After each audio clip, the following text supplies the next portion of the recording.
मंत्री पूर्व शिक्षा मंत्री अशोक चौधरी से ये अशोक चौधरी है। अशोक चौधरी से इनका साठगांठ था। यही सब कुछ सेटल बेटल करवाते थे, सब कुछ करवाते थे। उसके बाद ब्रोकर के दिया करते थे। ब्रोकर जो है जो टीआरई 1 में, टीआरई 2 में तो खैर नौकरी ही नहीं लगाया इन्होंने, इस वालों का छठे चरण में जो लोग नौकरी कर रहे हैं उनके लिए और ज्यादा खतरा है भाई।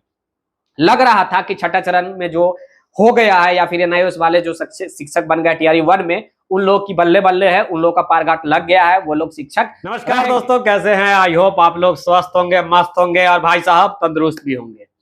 दो खबर आज मस्ट इंपॉर्टेंट है भाई साहब, आज आप लोगों के लिए, एनआईओएस वालों के लिए भी है, जो नौकरी कर रहे हैं एनआईओएस वालों उनके लिए, और जो नहीं कर रहे हैं एनआईओएस वालों उनके लिए भी, और साथ ही बीपीएससी टीआरई संबंधित आप लोग के बीच में प्रत्येक दिन आर्थिक अपराध इकाई यानी कि ईओयू का जो भी जानकारी आता है, मैसेज आता है, वो मैं देने का प्रयास कर रहा हूं। और आज तो हद हो गया भाई, मंत्री जी का नाम भी शामिल हुए है इसमें। मैं बार बार बोल रहा था, पूर्व आईपीएस, पूर्व आईजी अमिताभ कुमार दास, एक बार आप लोगों को याद होगा, उन्होंने इशारे में कहा था कि नीतीश कुमार के करीबी एक मंत्री है जो भी इसमें इन्वॉल्व है। अब उनका नाम सामने आ गया है, आज के न्यूज़पेपर में भी आ गया है।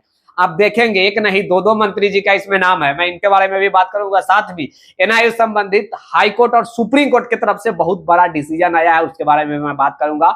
केस को निरस्त कर दिया गया, एरर बताकर खारिज कर दिया गया, इसके बारे में बात करेंगे। क्या एनआईओ वाले नौकरी में रहेंगे या नहीं रहेंगे, टीआरई 1, 2 रहेगा या नहीं रहेगा, टीआरई 3 का क्या होगा नहीं होगा, इन तमाम मुद्दे को बात करेंगे। मेरा नाम है विकी गोयल और आप देख रहे हैं the times of Bharat. Video को एक लाइक जरूर कर देना, सब्सक्राइब करके जुड़ जाना। जो लोग अभी तक सब्सक्राइब नहीं किए अपने दोस्तों के साथ शेयर भी कर देना, ताकि भविष्य में जो भी वीडियो अपलोड हो उसका नोटिफिकेशन आपके पास पहुंचती रहे। हाँ, आगे बढ़ने से पहले प्रैक्टिस सेट संबंधी जानकारी चाहिए तो फिर से मैं आज फिर से बता दे रहा हूं। कल हमने बताया था 1 to 5 और 11 12 का, 1 to 5, 6 to 8, 9 10 11 12 हर अपडेट आपको मिल जाएगा।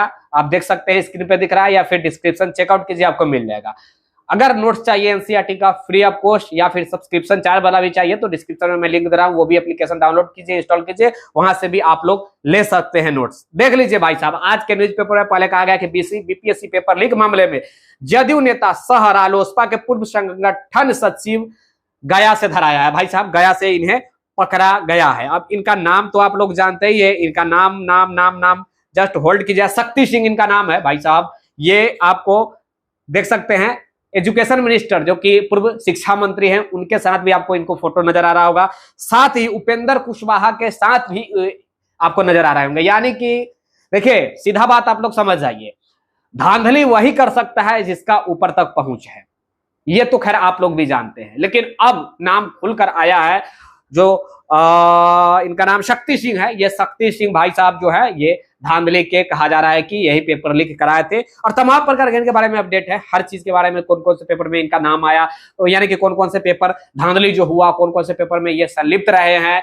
कल हम इसके बारे में भी कुछ डीपली बताने का प्रयास किए थे। जो मुख्य 2 आरोपी जो पकड़ा गया था पिछले दिनों, आप लोगों को याद होगा कि उज्जैन शहर से 5 व्यक्ति को पकड़ा गया था, 1 महिला 4 पुरुष को, जिसमें से 2 व्यक्ति मुख्य आरोपी शिव कुमार और शुभम कुमार थे। उन लोगों को द्वारा कल जो अपडेट आया था, हम कल भी बताए थे। आज की अपडेट ये है भाई साहब कि ये मंत्री के साथ सटन उठन बैठन इनका है, तो यही साठगांठ कराए थे डायरेक्ट इनसे, तो शिक्षा मंत्री, पूर्व शिक्षा मंत्री अशोक चौधरी से, ये अशोक चौधरी है।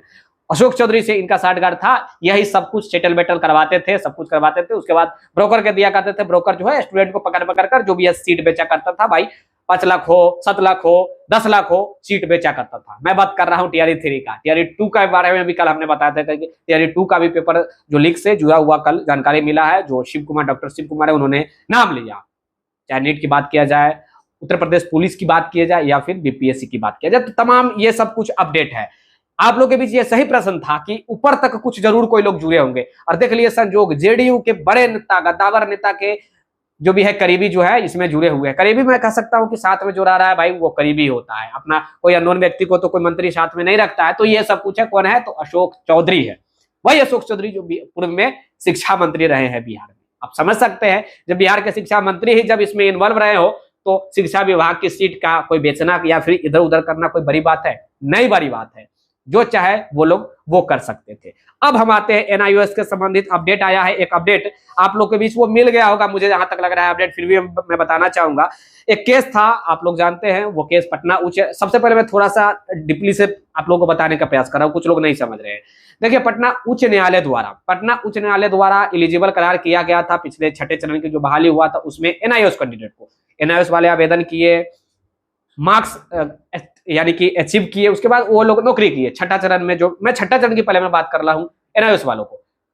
उसके बाद सुप्रीम कोर्ट द्वारा कहा जाता है कि भाई अनवैलिड, यानी कि एनआईओएस जो है इन सर्विस वालों के लिए 18 मंथ का है, वो टीआरई 2 तक रहा, यानी कि टीआरई 1 तक रहा, 2 में कहा गया, 2 के वक्त कहा गया कि ये लोग नहीं बन सकते हैं शिक्षक, कहा गया सुप्रीम कोर्ट की तरफ से। तमाम लोग याचिका लेकर पहुंच गए, कौन, छठे चरण वाले पहुंच गए, जो छठा चरण में जो शिक्षक बने थे वो लोग चल गए कि फिर से याचिका लेकर गए, मतलब रिक्वेस्ट किए कि हम लोग के लिए कुछ किया जाए। मतलब कहा गया कि भाई साहब, जब टीआरई छठा चरण में जब हम लोग की नौकरी लग गया है, मैं ठेठी भाषा में आप लोग को समझाने का मोटा मोटी प्रयास कर रहा हूँ, नहीं तो केस के मामले में अगर मैं और लिखित पढ़त के थ्रू में समझाने का प्रयास करूंगा तो काफी परेशानी होगा आप लोग को समझने में। अब सुप्रीम कोर्ट कल बोला है भाई साहब, जो याचिका जो किया गया उसमें कहा गया कि एरर है, एरर बताकर जो भी है हटा दिया गया है। मैं ये कह सकता हूं कि जो टीआरई 1 में, टीआरई 2 में तो खैर नौकरी ही नहीं लगा है उस वालों का, छठे चरण में जो लोग नौकरी कर रहे हैं उनके लिए और ज्यादा खतरा है भाई। लग रहा था कि छठा चरण में जो हो गया है या फिर एनआईओएस वाले जो शिक्षक बन गए टीआरई 1 में, उन लोग की बल्ले बल्ले है, उन लोग का पारगाट लग गया है, वो लोग शिक्षक रहेंगे, यानी कि एनआईओएस वाले शिक्षक रहेंगे, और जो लोग एनआईओएस से डिग्री ले चुके हैं वो भविष्य के शिक्षक नहीं बन सकते, ऐसा लग रहा था। लेकिन अब इससे ये स्पष्ट हो गया है कि एनआईओएस वाले ना ही शिक्षक बन पाएंगे और ना ही रहेंगे जो शिक्षक में है, यानी कि जो ऑलरेडी शिक्षक है। अब एक प्रश्न उठ रहा है कि जब इतने बड़े पैमाने पर शिक्षक बन चुके हैं बिहार में, लंबे समय से बहालियां हो चुकी है, लंबे समय से वेतन वो लोग उठा रहे हैं, तो अब क्या हो सकता है, इनका कुछ होगा? तो देखिए भाई साहब, कुछ नहीं हो सकता है। हाई कोर्ट हो या फिर सुप्रीम कोर्ट के जजमेंट के अकॉर्डिंग ही गवर्नमेंट भी चलती है, कोई इग्नोर नहीं कर सकता है। आपको याद होगा बीएड के वक्त भी यही हुआ था, एनआईओएस के वक्त भी यही हुआ था, उस वक्त भी बिहार सरकार एनआईओएस वालों को नहीं ली थी, लेकिन पटना उच्च न्यायालय के आदेश का पालन करते हुए बोली बिहार गवर्नमेंट की भाई हम लेंगे, ली, छठा चरण में भी ली, टीआरई 1 में भी ली। उसके बाद सुप्रीम कोर्ट में मैटर जाता है, सुप्रीम कोर्ट कहता है कि भाई ये अयोग्य है एनआईओएस डिग्री, यानी कि ये जो नौकरी कर रहे हैं इन सर्विस में उनके लिए है, 24 महीना का नहीं है, मात्र 18 महीने का, इसीलिए ये लोग योग्य नहीं है फ्रेश शिक्षक बनने के लिए। तो उसके बाद जो लोग नौकरी कर रहे थे, यानी कि देखिए डिसीजन जो आया सुप्रीम कोर्ट का, उसके अकॉर्डिंग जितने नौकरी कर रहे थे वो भी आउट हो गए, बाहर हो गए।